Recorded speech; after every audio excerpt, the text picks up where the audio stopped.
Rich flavourful बहुत ही tasty मलाई chicken tikka बनाएंगे। आपको खाकर मज़ा आ जाएगा अगर आपने एक बार इसको बना लिया तो। इसके लिए मैंने लेग के बड़े वाले पीसेस लिए थे।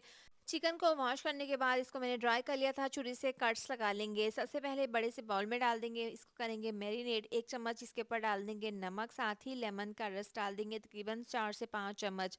अच्छे से इसको हमने नमक लगा देना है कट्स के अंदर ऊपर नीचे। इसको हम 10 मिनट के लिए रखेंगे। यहाँ पर अदरक, लहसुन और हरी मिर्चें हैं। ग्राइंडर जग में इसका थोड़ा सा पानी डालकर पेस्ट बना लेंगे।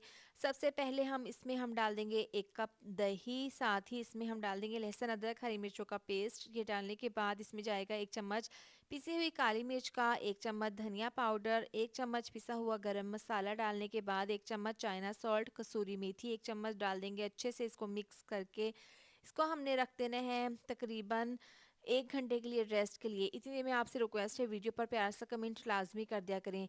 1 घंटे के बाद इसके ऊपर हम डाल देंगे टाटा पैक की क्रीम। अच्छे से इसको मिक्स कर देंगे। दोबारा से चिकन को हमने कर देना है मैरिनेट। इसको 3 घंटे के लिए रेस्ट के लिए रखेंगे। ये एक बहुत ही मज़ेदार सी रेसिपी है दावत के लिए।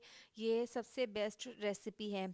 तो 3 घंटे रेस्ट के लिए रखने के बाद अब पीसीस के ऊपर हल्का सा मसाला उतार लेंगे और तवे के ऊपर ऑयल डाल देंगे और इस तरह से हमने इनको फ्राई कर लेना है। यानी कि इसके ऊपर हमने हल्का सा कलर लाना है। 3 मिनट के बाद इसकी साइड को चेंज कर देंगे। यहाँ पर देखें दोनों साइड से बहुत अच्छा सा कलर आ गया है। अब स्लो आंच पर हमने इसको पकाना है। अब जो बाउल में मसाला लगा हुआ था ये पीसीस के ऊपर ये मसाला डाल देंगे और इसको कवर करके 5 मिनट के लिए पकाएंगे। 5 मिनट हो गए हैं, देखिए चिकन ने और दही ने काफ़ी पानी छोड़ा है। इसको कवर करके हमने पकाया है। अब इसकी साइड को चेंज कर देंगे। दूसरी साइड से भी इसको कवर करने के बाद अब इसको 8 मिनट के लिए पका लेंगे। तो बहुत ही लजीज मज़ेदार सा हमारा चिकन मलाई टिक्का बनकर तैयार है।